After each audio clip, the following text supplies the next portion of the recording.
পানির পিপাসা লাগবে না। আমার ভাই ওই হাসনের ময়দানে 50,000 বছর মানুষের আকার একটা হাসনের ময়দানে মানুষকে সাহায্য করার কেউ থাকবে না। একমাত্র ওই হাসনের ময়দানে আল্লাহ রাব্বুল আলামিন মানুষের সাহায্যকারী হবেন। ওই হাসনের ময়দানে এমন অবস্থা তৈরি হবে কাফির মুশরিকদের মাঝে।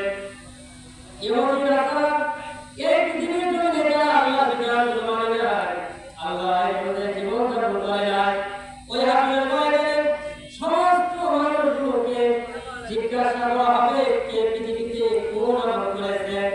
ওই হাসনের ময়দানে কারো পরিচয় কেউ লাগাতে হবে না। একমাত্র যে কারণ পৃথিবীর জমিনে যারা আগে কবর দেয়া করবে এই কবরের বিনিময়ে হাসনের ময়দানে মানুষকে মূল্যায়ন করা হবে। ওই হাসনের ময়দানে সমস্ত মানুষগুলোকে যখন জিজ্ঞাসা করা হবে তাদের আমলগুলো ইমানদারের আমলগুলো ডান হাতে দেওয়া হবে আর বেঈমানের আমলগুলো বাম হাতে যখন দেওয়া হবে। যার হাতে আমলগুলো দেওয়ার পরে ফেরেশতারা বলবে ইকরা তোমার কিতাব, যে কিতাব পৃথিবীতে তুমি অর্জন করেছে, যে কিতাব তোমার কিতাব আজকে তুমি পড়ো, তোমার হিসাব সব পূর্ণ করে তুমি যথেষ্ট। আল্লাহ রাব্বুল আলামিন বলেন ওই কিতাবটা যখন যখন মানুষের সামনে যখন উপস্থিত করা হবে, মানুষগুলো যখন আমলগুলো যখন দেখবে ওই আমলগুলো দেখার সঙ্গে সঙ্গে মানুষগুলো ওই আমলগুলো খাতা বন্ধ করবে। কারণ আমলগুলো সর্বপ্রথম পৃষ্ঠা খোলার সময় মানুষ দেখতে পাবে তার আমলগুলো জেনার লেখা থাকবে, ধর্ষণের লেখা থাকবে, ইফতিজিংয়ের লেখা থাকবে, চাঁদাবাজি, টেন্ডারবাজি, গুনাহ লেখা থাকবে, বিভিন্ন অন্যায় অপরাধের গুনাহগুলো নামগুলো লেখা থাকবে। সঙ্গে সঙ্গে আল্লাহ রাব্বুল আলামিন ওই বান্দাকে বলবে বান্দা কিতাবটা তুমি বন্ধ করে কেন কারণ জানি। ওই বান্দাটা বলবে রাব্বুল আলামিন আমি যে কিতাবে যে আমলগুলো দেখতে পাচ্ছি একটা অপরাধ আমি করে নাই, তোমার ফেরেশতারা আমার নামে বানিয়ে বানিয়ে রেখেছে। আপনি কি তাই হবে? ফেরেশতারা কি আমাদের নামে কি বানিয়ে বানিয়ে রেখেছে?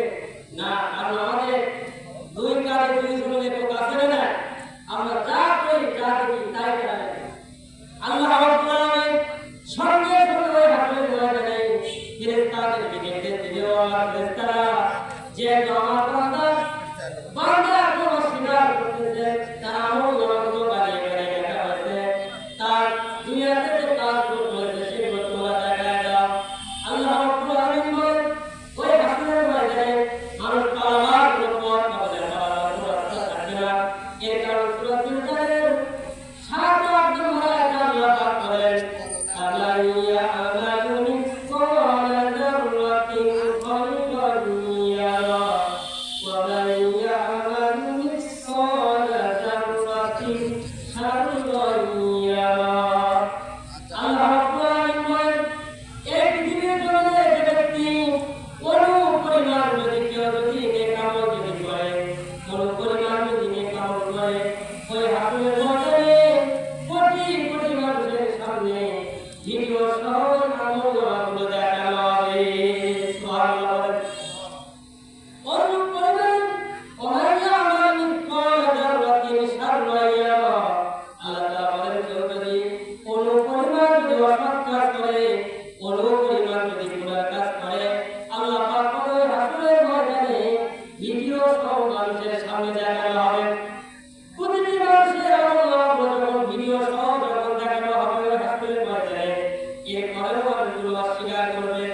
মানুষগুলো বলবে আল্লাহ এই অপরাধ আমি করি নাই, তোমার ফেরেশতাদের হাতে যেহেতু ক্যামেরা ছিল ওই ক্যামেরা দিয়ে তারা মিথ্যা একটা ভিডিও আমার নামে তারা আজকে চাপিয়ে দিচ্ছে। আল্লাহ পাক বলে বান্দা আমি আগে থেকে জানি তুমি দুনিয়াতে যেহেতু মিথ্যা কথা বলেছো, মিথ্যা বলেছিলে, আজকে হাসরের ময়দানে তুমি যে মিথ্যা কথা বললে এটা আমি জানি। আল্লাহ রাব্বুল আলামিন সঙ্গে সঙ্গে নির্দেশ দিল আমার বান্দা আমার ফেরেশতারা ওই লোকটার মুখটা তোমরা বন্ধ করে দাও।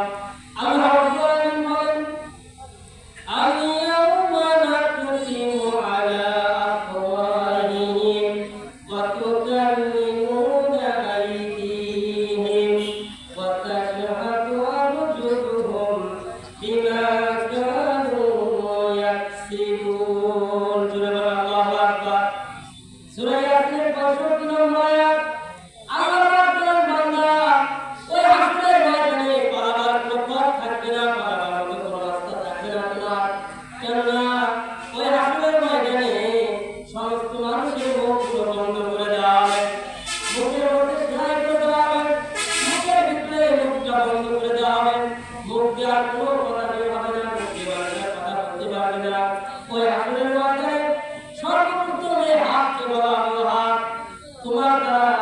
এই বান্দা দুনিয়াতে কি কি কাজ করেছে তুমি একটু সাক্ষ্য দাও।